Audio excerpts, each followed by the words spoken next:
Alhamdulillahi Rabbil Alameen. Wassalatu wassalam ala Sayyidina wa Nabiyyina wa Maulana Muhammad wa ala alihi wa sahbihi wa sallam. Allahumma inna nas'aluka hubbak wa hubba man yuhibbuk wa hubba amalin yuqarribuna ila hubbik ya Rabbil Alameen. We ask Allah subhanahu wa ta'ala to give us His love, the love of those actions that will gain His love, and we ask Allah subhanahu wa ta'ala to give us the love of those who He loves. We ask Allah subhanahu wa ta'ala to make this a gathering by which we increase our understanding of Allah subhanahu wa ta'ala, a gathering by which we increase our understanding of our own selves, a gathering which we increase our fear, our awe, our love for Allah subhanahu wa ta'ala, Ya Rabbil Alameen. Bismillahir Rahmanir Rahim. This week, inshallah ta'ala, we're continuing with Sheikh Ahmad Bamba rahimahullah's qasida, massaliku-l. And we are studying a section right after the section of jealousy. Last week we studied hasad. Which is jealousy, and how dangerous jealousy is. We talked about causes of jealousy. We talked about cures of jealousy, and so on and so forth. This week, inshallah, we're going to discuss two issues of the heart. And the way that Sheikh Ahmad Bamba rahimahullah introduces them is a good segue for us to remind ourselves why we're actually studying this text. Sheikh Ahmad Bamba rahimahullah ta'ala, he says, أما التسنع وزين ظاهري ودنس الباطن بالخواتر أي ردية فبالذكر ادفع مع الحضور يا أخي تنتدفع وزين الباطن موضع النظر رب الأنام بدلا عمن ظهر فالرب ينظر إلى ما بطن والخلق ينظر إلى ما علن إن تحسن الباطن دون ما ظهر تزدن بغير زينة إذ تعتبر ومن يكن لسر قلب مصلحة تصلح علانيته فليفلحه. Beautiful words. The way Allah subhanahu wa ta'ala created us is that we have a natural attraction to physical beauty. We love beautiful things. Allah subhanahu wa ta'ala made us in that way. Rasul sallallahu alaihi wasallam, the Prophet Muhammad, peace and blessings be upon him, he said, Inna Allaha jameel yuhibbul jamal. A man once came to the Prophet and said that, alayhi salatu wasalam, I like to have nice threads, nice shoes. Is that kibr? Is that arrogance? Is there something wrong with that? And the Prophet ﷺ said, no. Inna Allaha jameel yuhibbul jamal. Allah subhanahu wa ta'ala is beautiful and He loves beauty. So naturally within us, even the Prophet ﷺ, whenever he would send a messenger with a message to another nation or to another group of people, what companion would he send? He would send a sahabi by the name of Dihya al-Kalabi. And the reason he would send Dihya al-Kalabi is not only was Dihya al-Kalabi fasih and a good speaker, but he was very handsome too. And so the Prophet ﷺ would send him as a messenger. So we have this natural love for beauty, and that's something that Allah subhanahu wa ta'ala has placed within us. And the society we live in now, Instagram, social media, Snapchat, society also emphasizes and honors physical beauty. It's huge. But the Prophet ﷺ, Islam in general, teaches us that our focus should be beyond the external. And these are the words of Sheikh Ahmad Bamba in this section. The Prophet ﷺ in a well-known hadith, this is the hadith that we'll begin today's dars on. And when I read this hadith, I want you to think about your own self and what you focus on. The Prophet ﷺ in one narration, he said, إِنَّ اللَّهَ لَا يَنْظُرُ إِلَى صُورِكُمْ وَأَجْسَادِكُمْ وَلَكِنْ يَنْظُرُ إِلَى قُلُوبِكُمْ وَأَعْمَالِكُمْ. Well-known hadith. Indeed, Allah subhanahu wa ta'ala does not look at your form and your body. Allah doesn't look at that. His focus isn't on that. He doesn't care about that. وَلَكِنْ يَنْظُرُ إِلَى قُلُوبِكُمْ وَأَعْمَالِكُمْ. Sheikh Ahmad Bamba rahimahullah, he first begins with a very dangerous disease, which he says, أَمَّا التَّسَنُّعْ وَزَيْنُ ظَاهِرِ وَدَنْسُ الْبَاطِنِ. He says, as for tasanna is when someone makes the external beautiful while neglecting the internal state of their heart. This is the first disease he wants to talk about. which is we walk around, we feign piety, we feign righteousness, we feign the religious side, but internally we're filled with garbage. We're filled with jealousy, anger, hatred, riyah, kibr, arrogance, ostentation. All of these diseases that we've been studying, they're just sitting deep inside. So he says, amma tasanna wa zainu zahir. As for tasanna, just showing it outwardly and beautifying the external. Wa danasul batin, while the internal is filthy, bil khawatir, with horrible thoughts. This here, brothers and sisters, is where he begins today's lesson, which is we are responsible for controlling the inner purity of our hearts. And that's what this class is all about. The reason why we gather every Wednesdays is to learn about the heart, to treat the heart, to listen to the heart, and then to beautify the heart. Everything we're studying is with the purpose of what? Listening to the heart, learning how to hear what the heart is saying, then treating the heart, then beautifying the heart. And what we have to understand is what he's saying here is that what we need to, the way we purify the internal is by controlling what he calls khawatir. What are khawatir? Thoughts. So I'm going to share with you a few things from Ibn Qayyim al-Jawzi rahimahullah ta'ala. Ibn Qayyim al-Jawzi, he says, and this is very important for our spiritual development and growth, and ta'alluq ma'Allah. He says that ma'asi or sins, they have 4 pathways into human beings. 4 pathways that sins have into human beings. He says number 1 is lahvat, the glances. Number 2 is khatarat, the thoughts. Number 3 is lafdhat, speech. And number 4 is khatawat, the steps that we take.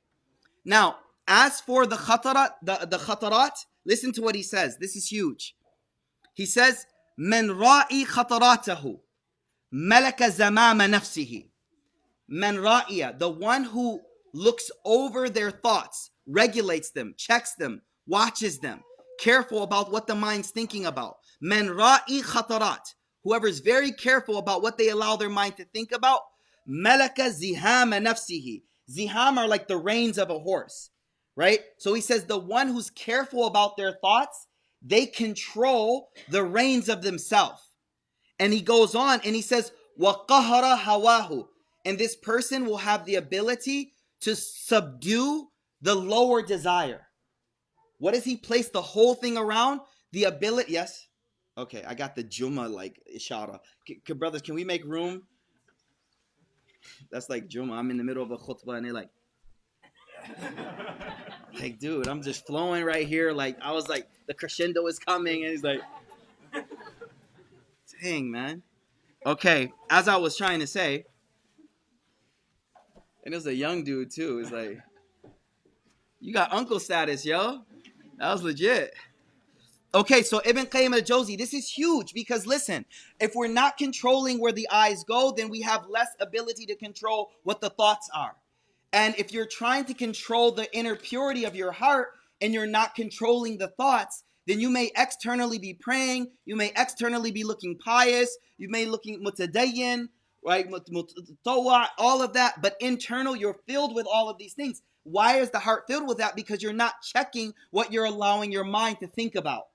And so the deepest part of spirituality is that you don't let the mind just go wherever it wants to go, but rather you're controlling those khatarat. And Ibn Qayyim al-Jawzi, he's going to give us some steps on how to do this.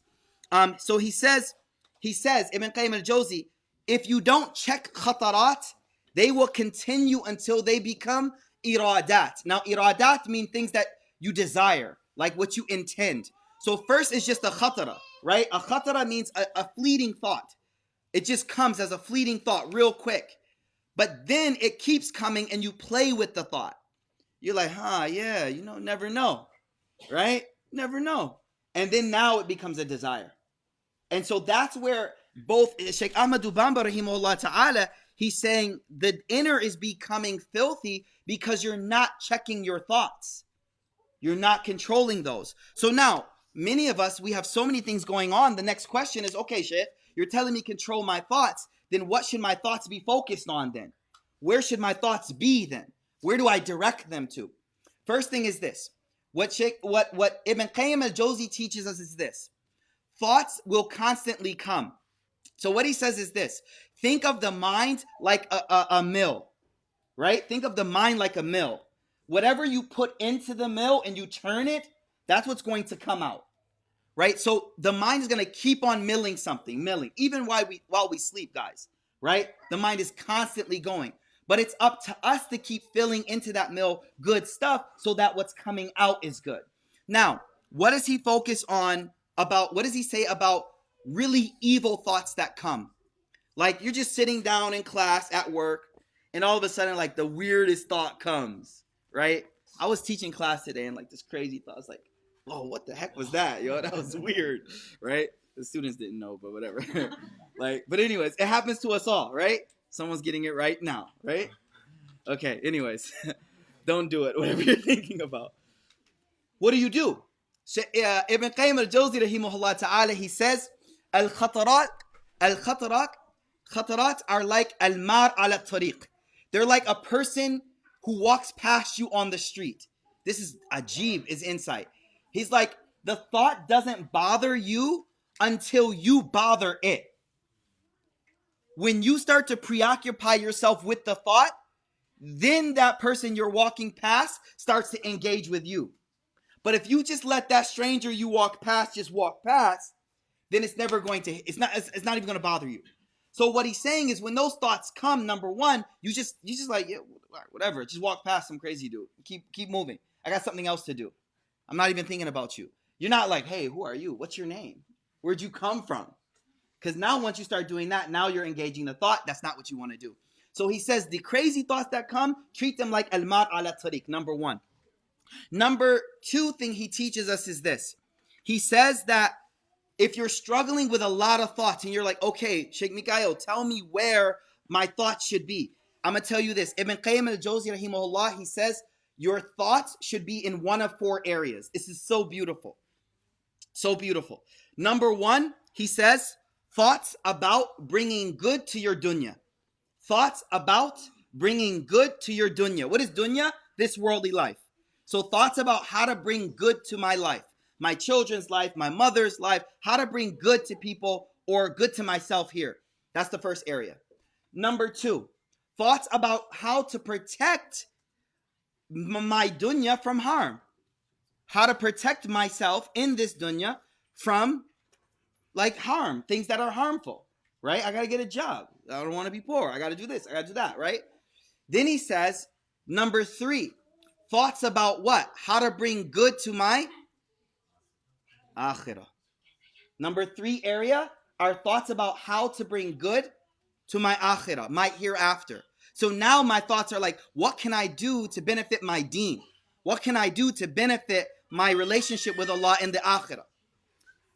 And number four, thoughts about what? What number four? How to prevent myself from harm in the akhirah. Everyone got all four of these? So number one, how to bring good in the world. Number two, how to protect from harm in the world. Number three, how to bring good in the akhirah. Number four, how to protect from harm in the akhirah. He says these are four areas that you should be... Karima, like, chill out. Sorry. These are four areas that he's saying you should direct your thoughts to. Anywhere in these four, you're good. Now, he's also going to say, the top one should be the last 3 and 4, right? Those should be the primary things because the dunya life is short. But nonetheless, if you're within these 4 areas, then it's productive for your deen. It's productive for your relationship with Allah subhanahu wa ta'ala. Any questions on this subject of khatarat? We actually did it in detail in our last series. So I was just sharing a bit because some people may not have been with us or heard the podcast. So this is just, I got you. But this is just a look into, because Sheikh Ahmad Bamba brought up khatarat and controlling thoughts. I was like, we got to go into this concept because many of us feel like whatever I think, there's no accountability for that. So I could be praying, I could be doing all this stuff. And if I think about stuff, there's no sin in that. That's wrong. That's wrong. Thoughts that come without you bringing them, no sin. thoughts that come without you bringing them, but you play with them, now you're playing with fire. Right? The thought comes, whatever, but thought comes and I'm like, yeah, that might be nice. Then now you get it. Now you're getting sin. Right? And then the worst thing is you're actually creating the deeper desire for that thought. Right? Yes. You were saying? Yeah, so what's the difference between 3 and 4? Oh, 3 was thoughts about pushing away, bringing good in the akhirah. So like positive stuff. What can I do right now to benefit my relationship with Allah? Like whether it be like serving my mother, whatever it may be. So I'm thinking, what can I do right now in this moment to bring good to my akhirah? The other is a preventive. 4 was about what can I do to push away like harm in the akhirah. So that might be more like repentance, tawbah, asking forgiveness, rectifying wrongs that I've done in the past, stuff like that. Do you know what I'm saying? Yeah. So one is about pushing away akhirah, bad things hereafter, and another is about bringing good in the hereafter. Yes. Would there be a benefit in reflecting upon a thought that comes up once, twice, 3 times, that bobs its head up and down, maybe not super consistently, but semi-consistently? So what Sidi Ahmed Zarruq says about that question is if it's a negative thought, and so if it's a thought that's coming, and I'm assuming it's a negative thought, right? So he says you shouldn't focus on them too much because it makes it firmer. It's like, don't think of an elephant. Did you think of an elephant? Exactly. There you go. So you're reinforcing the negative khasiyah, the negative attribute, by thinking about it more. And so his thing is like, do tawbah, like astaghfirullah, but don't get all specific, like astaghfirullah. Like, because then now you're reinforcing the negative. Tayyib? So what does he say? Let's go back to this now. What does he say here? He says, Amma tasanna. Any other questions about the khatarat? Okay. Amma tasanna. What is tasanna? Wa zaynu zahir, beautifying the external and not even caring about the inner. Wa dansul batin bil khawatir. Ayi radiyatin. This is the worst evil. This is a very sick, bad disease to have. He says, how do you cure it? Now, this is the cure for this disease. He says, فَبِالذِّكْرِ إِدْفَعَ مَعَ الْحُضُورِ يَا أَخِي تَنْدَفِعَ.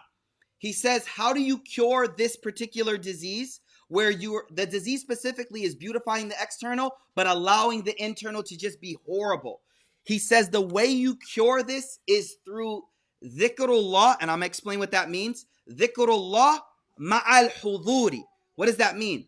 Remembrance of Allah. So the concept of dhikr, most Muslims understand what the concept of dhikr is. What is dhikr?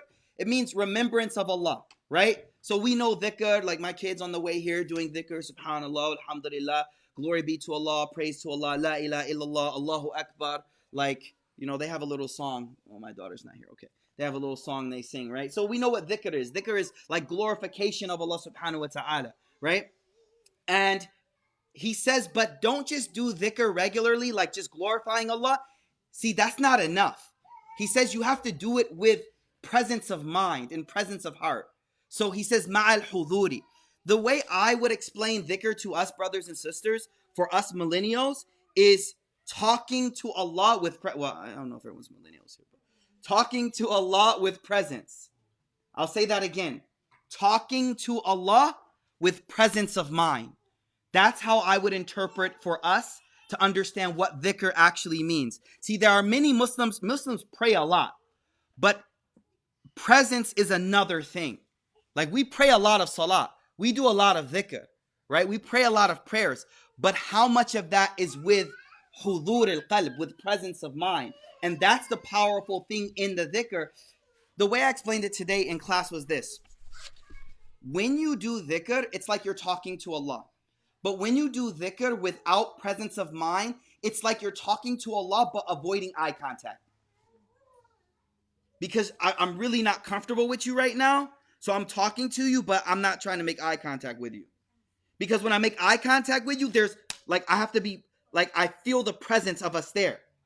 So many of us will pray our prayers, but literally, think about what I'm saying. You're praying your salah, but figuratively, you're avoiding eye contact with Allah. You're avoiding presence with Allah because that eye contact brings you to another level of closeness with Allah subhanahu wa ta'ala. And that's kind of uncomfortable right now. I'm not ready for that right now. I'll do that later tonight. but then I'll get sleepy, and I go to sleep, and I'll do it tomorrow. You understand what I'm saying by that? So being present with Allah subhanahu wa ta'ala while you talk. So put it like this. There are 3 levels. Let's talk about heedlessness, right? Yes. The Facebook stream? Instagram? Oh, just press that button. Okay. So look at it this way. There are 3 levels of heedlessness. Heedlessness is to be just like not aware of God. Number 1 level is no dhikr at all. Like this person is like the one that says, stop talking to me about God. I don't want to remember God. Don't bring up God. Don't bring up Allah. Right? That's the highest level of heedlessness. Now we go down to another one, which is I'm going to pray. I'm going to remember Allah, but I don't want to make eye contact. I don't want to have presence of my heart and mind while I'm doing it. So I call this more the ritualistic dhikr, the ritualistic talking to Allah subhanahu wa ta'ala.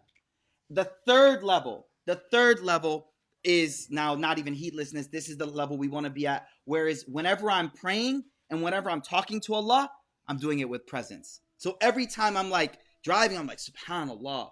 Like it's as if I'm present with Allah in that moment, right? I'm like, astaghfirullah, ya Allah, astaghfirullah. It's not being said. It's more of a conversation.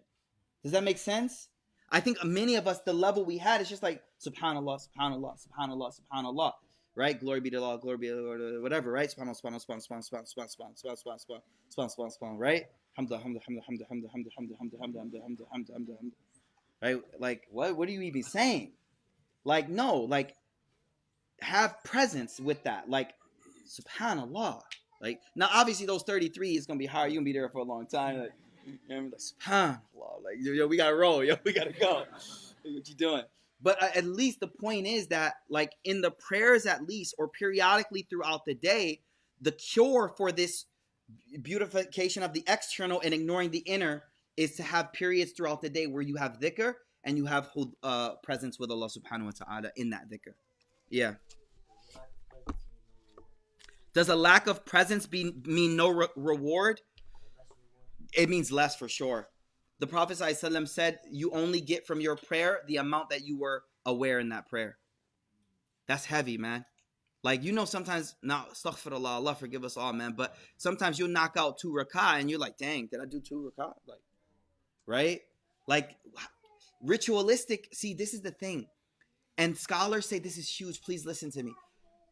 Praying and doing any worship without presence of heart leads to nifaq. Nifaq means hypocrisy. Because eventually you start questioning, why am I doing this? You think about what I'm saying. If you keep praying with that method, then eventually you start to be like, why am I moving like this? I'm not there. Well, that's why we're like, well, hold on, back up. Do it with presence. Bring the presence into it. And then every prayer, tanha anil fahsha'i wal munkar, it creates that relationship with Allah subhanahu wa ta'ala. So to answer your question, yeah, there's many hadith that say you only get from your prayer what you yaqil, what you actually were present in. I ain't saying that. Allah will give us, inshallah, something. Inshallah. But just remember the effect of that. So there's food, right? There's like McDonald's that has no like real caloric value to it. And then there's like home cooked meals. Thank you. There you go. Home cooked meal, right? Like, does McDonald's take away your hunger? Like, it does. It does. Like, we're not going to say like, it's still going to take away your hunger. But like, is the caloric value, like, is that real food? It's different. You guys know what I mean? Like, yeah, whatever. Okay. Everyone's woke here. Like, okay, cool. All right, cool. So it's food, but is it food? Is it whole food? No, I was like, that's just a ripoff, yo. This is a ripoff, right? Okay, that's just to raise the value of my house. Like, build the Home Foods here so the value of my house goes up, yo. Okay, so you feel what I'm saying? You're like, oh, no reward because I didn't have hudur al-qalb. No, it's like McDonald's, man. You had a Happy Meal, all right? You had a Happy Meal. But we're talking about real dhikr that's supposed to bring a change in my spiritual relationship with the prayer. And that's why, listen, 2 rak'ah, 2 units of prayer with focus is better than the whole night of qiyamul layl with no focus. Okay? So just remember that. The goal is like, I just need to be present there in that moment. Eye contact. And guess what? If the eye contact makes you cry, alhamdulillah. See, look, remember, we're avoiding eye contact because I did something wrong or my relationship isn't tight. So I'm going to pray this prayer so I can say I did it, but I'm not going to make eye contact in the prayer because my relationship with you ain't tight. No, make the eye contact. Make it. Be like, Ya Allah, I'm back. Ya Allah, I'm here. And that may make you feel something, but that's what you want. That's what you want. Even if it makes you feel broken, that's beautiful because it's brokenness before Allah. Mai? MashaAllah. Yes. I have a question. So you're saying like making eye contact makes you cry and stuff like that. I think previously referred to like it's a guest that comes. Yes. Then you have to chain it, but you can't control when that guest is coming. Yeah, you can't. So how do you like make sure you're being present if you don't know when it's gonna hit? Like No. One thing is like the tears coming, right? Because I feel something. The other is I'm just present. Not every time I'm present am I going to feel like crying before Allah, but I'm still going to be present in each prayer. You get the difference? I don't care about the tears. Whether the tears come or not, that's not what I seek out. I seek out connection. Sometimes they come, sometimes they don't. That's not up to me. When they come, I'm going to be grateful that I was able to shed a tear for Allah. That's beautiful. Some people shed tears for like whatever. Y'all could think of many examples. I want to be the one that sheds tears for Allah and my relationship with Allah. Because that to me and to us is what truly matters in life, is my relationship with Allah. So let's look what he says. He says, وَزَيْنُ الْبَاطِنِ مَوْضِعِ النَّظَرِ رَبِّ الْأَنَامِ. Beautify the batin, the inner, the place where your Lord is looking at. The place, see, when we get up in the morning and we go in front of the mirror, the reason why we focus so much attention on the external beauty is because we know everyone's going to look at that. You know, my lineup got to be tight because everyone's going to be looking at that, right? Everyone's going to see that. But what is Allah looking at? That's what we should really be focusing on. Because Allah is the one who's always with me. These classmates with me this year, I ain't going to see them next year. These people going to be with me now. Like, people are coming and going. But Allah subhanahu wa ta'ala is with me all the time. So what is he looking at? So he says, وَزَيِّن batin, beautify the inner. This is the place that is being looked at by Allah instead of badalan amma dhahara, instead of the external. فَرَبُّ يَنْظُرُ إِلَى مَا بَطَنَ, your Lord looks at what is inside. وَالْخَلْقُ, in the creation, all the people, يَنْظُرُ إِلَى مَا عَلَنَ, they're shallow. They look at what's external. They're shallow. That's nothing. إِن تُحْسِنُ الْبَاطِنَ دُونَ مَا ظَهَرَ, if you beautify the inner and don't worry so much about beautifying the external, تَزْدَنْ بِغَيْرِ زِينَةٍ إِن تُعْتَبَرْ, he says this will be your true elevation and true beauty. This is the true beauty. وَمَنْ يَكُنْ لِسِرِّ الْقَلْبِ مُصْلِحًا, and the one who's constantly working on the secret of their heart. The one who's constantly working on the secret. What does that mean? This whole dars, this whole series of the last 21 classes is about you listening and correcting your heart. That's what all we're learning. So he says, the one who لِسِرِّ الْقَلْبٍ مُصْلِحًا, the one who fixes the secret of their heart, is jealousy, anger, whatever your secret is. تَسْلُحْ عَلَانِيَتُهُ, your external becomes beauty too. Your external becomes beautiful too. فَيُفْلِحَ, and then that's success. And the word falah, hayya al falah, hayya al falah. Every call to prayer, we say, come to success, come to success. He's like, what is success? Success is you focus on your heart and you purify your heart from the inner sicknesses. فهمتم? طيب. Any su'al before we go to the next section? Because there's another section that is like really important for our spiritual development, and I'm going to cover that and then, yeah. Any other question about this one? Oh, yes. Go ahead.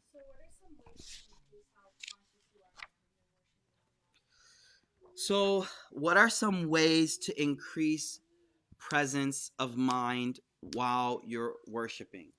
I think number one is so presence of mind is a general problem outside of spirituality as well as within spirituality. And so one thing that can help you, it's kind of like the horse in the what is it called? Horse in the cart, like which one comes first, right? Listen, try this. This helps a lot. With the people you interact with on a one-to-one, build presence of mind with them. Or you could try the other way, which is when you build presence of mind in prayer, it'll flow over to presence in your other relationships as well. And so I think what you have to focus on is be where you're at in the moment. Right now, all of us, and this is one of the reasons why I went on this little 3-week no smartphone thing, is because I think a lot of us like to escape the moment. We don't like to be places. We want to be in control of where we're at. So even if I'm sitting in this place and I get bored, I can take out my phone and bounce real quick. I'm still physically here, but I bounced. I'm already out. I left. I'll come back when I put my phone down. But normally society, for the last, humanity's existence, you could not just leave a place. You had to be there, right? You had to deal with boredom. You had to deal with being present. So the reason I'm saying that is I think in many of our relationships with other human beings, we've lost presence there, which naturally led over to losing presence in prayer. How do we do that? Well, number one is to realize I'm where I'm supposed to be right now. Does that make sense you know what I mean by that? Like I'm supposed to be right here. Like right now we're all here for the next 15, 20 minutes, 25 minutes, right? Like what we do is we often go somewhere else, and then when we go somewhere else, we go another place mentally. So we're constantly not where we are. And so I think building presence just in your life will help you build presence in the prayer, or the other way around. You can say, for 2 salah, I'm going to try to focus and just be right here. And naturally, I think Muslims praying 5 times a day, building presence with Allah, working, it's not easy. Like being present in the moment for us, the age of distraction, is hard. So what I'm saying is you start with just 2 rak'ah. Like tonight, I'm going to go home and you're like, all right, right now for 2 rak'ah, I'm going to pray 2 rak'ah and I'm only going to focus on Allah during these 2 rak'ah. You might get through 35% and then you're like, I wonder what my mom's cooking tomorrow, right? You're like, dang. Don't break the prayer, finish it, right? And then get up and pray another 2. I'm going to do it. I'll tell you something that happened to me. So this was when I was a new Muslim, right? So I was feeling it, I was super Sahabi, you know what I mean? You feel strong, feel strong, yeah. So one night I tried this, right? I learned this from my teacher. He's like, just try 2 rak'ah with focus. So I got up, right? It was Isha time, right? It was 11:30, 12 o'clock at night, right? So I got up, I'm in the masjid, I was Allahu Akbar, right? I pray. Something comes up. Oh, I finished my prayer, it didn't work. I got up, I prayed another 2. It's before you know it, a thought comes, right? So I kept going. In the morning, one of my teachers came for Fajr. I don't know how long I prayed, all right? One of my teachers came for Fajr. And after the prayer was over, I called him. I was like, Sheikh, I got to talk to you about something. He's like, what? I was like, I can't get this focus in prayer. He's like, why? What happened?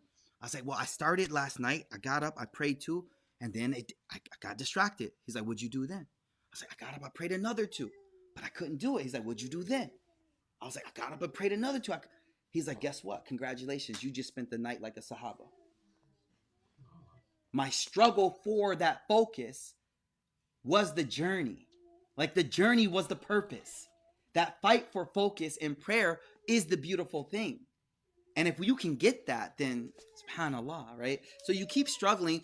Some practical tips though, pro tips are more think about the words you're saying.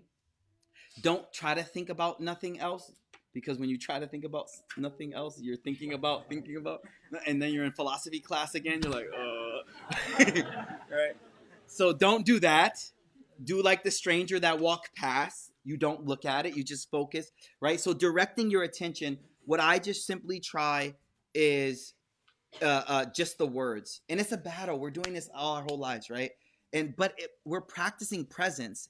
And I think that is a beautiful thing as Muslims, to keep practicing that presence. So thinking about the words that you're saying, here's another thing. Imagine, I've said this before, but I want you to apply it to this. If tonight was the last night you would see your mother and you had a conversation with her, how do you think, knowing, if I know this is my last conversation with my mother, do you think I would be able to focus and be present with her in that conversation? Last conversation, guys, she's not going to be there tomorrow, right? So it's because we think I can just do this tomorrow again that, okay, I'll be present tomorrow. That's why some people start the prayer, they say, Salli salat al-muwadda. Let us start to pray a prayer as if it's our last. You ever heard an imam say that? Salli salat al-muwadda. You're like, where are we going? Yo, what's about to happen? Like, pray this like your final prayer. I heard that the first time. I was like, yo, what's going on? And then I realized, okay, no, psychologically, if I feel like this is my last prayer, then I'm going to really focus on this prayer. I'm going to really focus. Anyways, so you get what I'm saying? Like, I'm not going to get the... See, listen. Here's another way to think of it. Today's Isha, you can never pray again. You can never... It's gone. Today's Isha prayer, evening prayer, however you prayed it, it's done. We're never going to get that back. Tomorrow isn't today's Isha prayer. That's another Isha prayer. So you're never going to get a chance to pray that prayer again. It's in the books. Whatever you did, it's in the books. Done. Move on. Now, see, if you think about that before, then maybe those are some things that will like help you focus. That I'm not going to get this prayer back. Let me focus. And we'll realize that we're like some of the shallowest things are the things that distract us. Like literally, it's like, yeah, astaghfirullah, man. Like, shallow stuff. Yeah. Akbaru min kulli shay.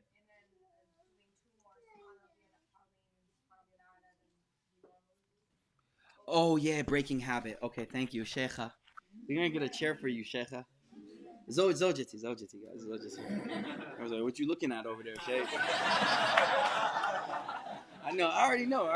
Zojati. It's my wife. So she said, mashallah, she said, habit is not good for our prayer. So don't read the same surahs, guys. When you read the same surahs, you're asking yourself to be like mindless. Because you're just doing habit. When you read a different surah, like a new surah, you don't know, you're like, you like focus, right? When you just read regular, so read a different surah. That was another point. Change the number of your tasbih. You know, you always do like 3. No, change it. Here's one more thing. She just reminded me. Inside sajda and ruku, there's different du'as you can make. Not just Subhana Rabbil A'la. Learn those. There's different ones. And so basically I'm saying like you switch it up. I remember like in one of the books, it talks about Uthman bin Affan. He did one khatam of Quran leaning on one foot. Not like one foot in the air, just leaning. And then he did another khatam on the other. Like just switching it up. Like finessing it, yo. He's like finessing it. Right? SubhanAllah. Okay, so next, any other questions regarding that? This is a great question. No, because I'm switching topics, that's why. Okay, this might be a bit of a blasphemous question.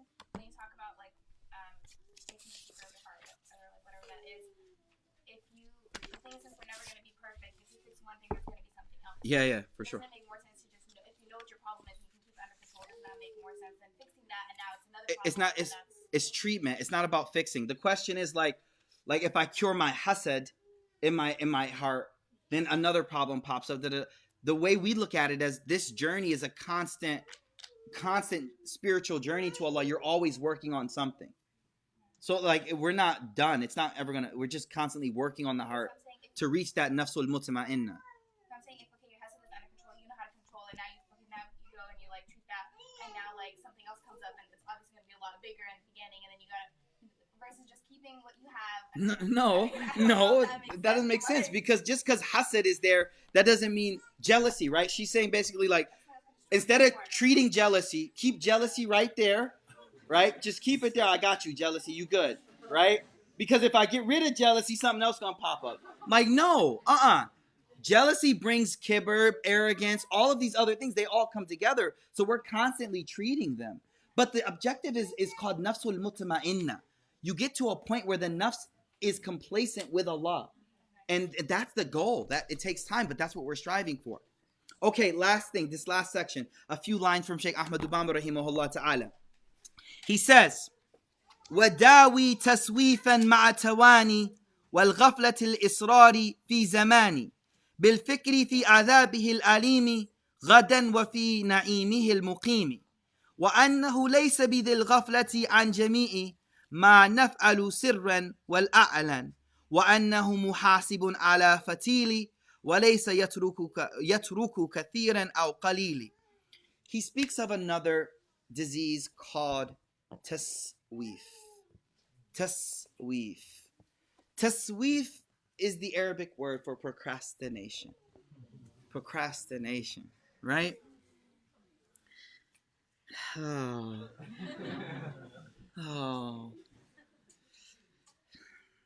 So, tasweef, procrastination, from a spiritual perspective, is dangerous for your faith, especially putting off Tawbah, putting off your relationship with Allah, procrastinating.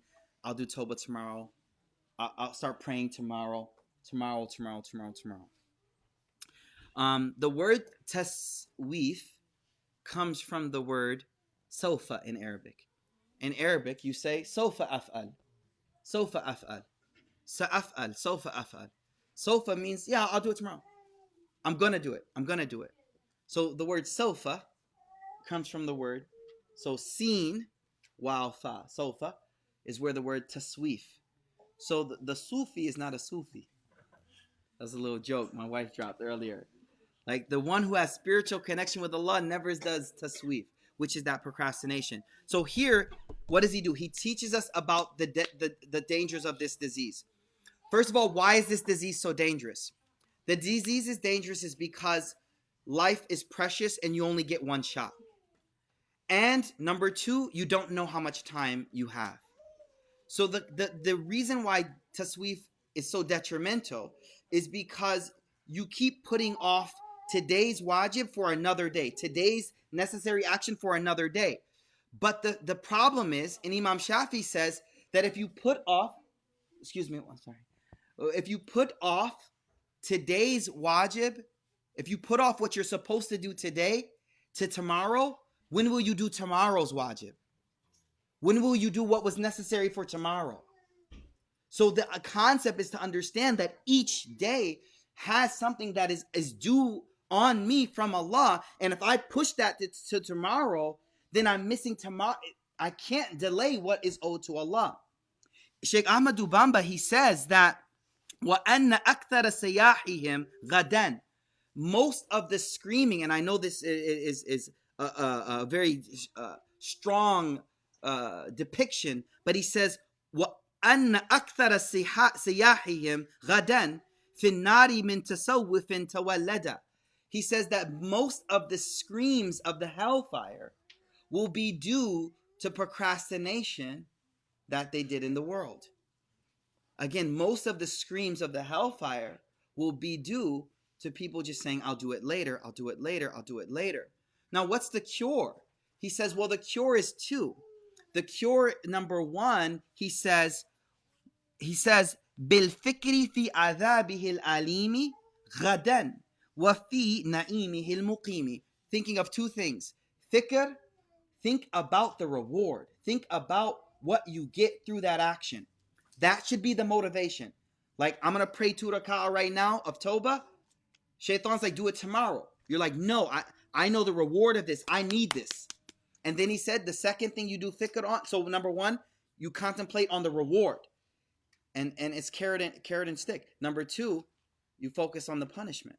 Like if that doesn't motivate you, then motivate yourself with the other side. That if I don't do this, then that fear of my consequences is what's going to motivate me to do it right away. Understood? So he says, the next thing he says, and think about this, when we'll conclude with this, inshallah. He says, وَأَنَّهُ مُحَاسِبٌ عَلَى فَتِيلِ. He says, and also keep thinking and remember that even a fatil is just like the skin on a date seed. You know, like the skin just on the date seed. So it's very light. So basically that Allah subhanahu wa ta'ala, whether the action is very little or very